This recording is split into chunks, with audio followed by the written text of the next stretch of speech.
everybody that knows I served at Fort Hood, and a lot of tragedies happened. Yes. And even myself, stuff happened, and our chains of commands covered it up. And they use the excuse, oh, it's suicide. No, it's not suicide. We did not commit suicide. These women did not commit suicide. They were brutally murdered, and then they want to cover it up. And that's why we are here to represent our fallen sisters in arms. Because women, we go through so much in the military, and it's bad enough that we are females and we are in a man's world. And so therefore, when we try to report sexual assault in our chains of commands, our repercussions are, they cover it up, and then we get in trouble, and we have to stay working with our perpetrators, and we don't have a voice.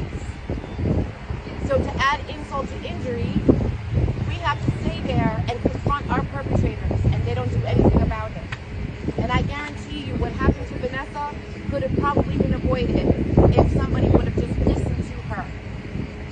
Somebody would have listened to her, and her chain of command could have helped her. But no, they didn't. They failed her. And so many chains of commands have failed our women in arms, especially overseas in Iraq and Afghanistan. We signed the oath. We lift our hands to serve our country. We wear our uniforms proudly, and then the very same people that we serve under the same flag, they deceive us, they hurt us, and when we go to get help, we don't get that help.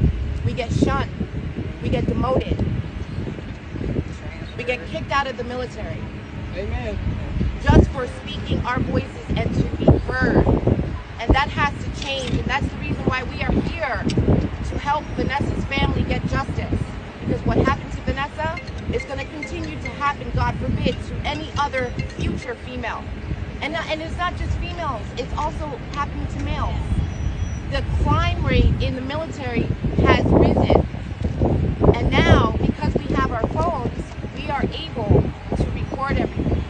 But the problem with the military is that we can't run. We can't just leave. We can't just get up and say, you know what, I quit. We can't quit. We have to stay there and deal with our perpetrators. Serve with them after assault, after being treated like we're nothing, and we all serve under the same flag. And I'm a sexual assault survivor. I will never say victim, I will say survivor. And there's many of our women out there that are in my shoes as well. And a lot of them are scared to come forward. But you know what? I'm not scared anymore. I'm out of the military, and now, since I don't have to wear my uniform, I have a voice. And I'm going to be the voice for all of the women out there that are scared to come forward.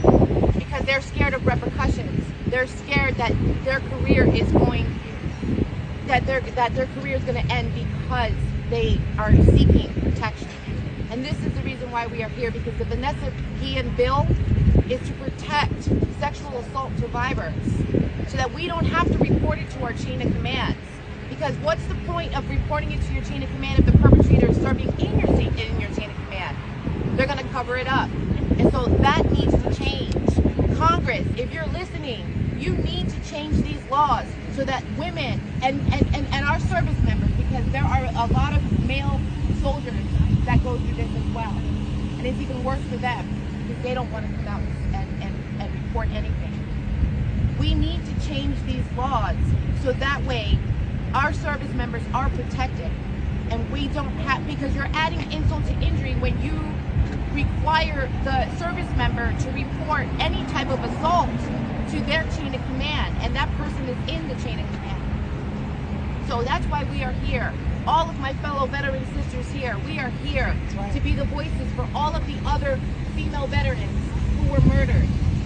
And the military covers it up. And they turn around and say, oh, they committed suicide, knowing blatantly that it was a murder.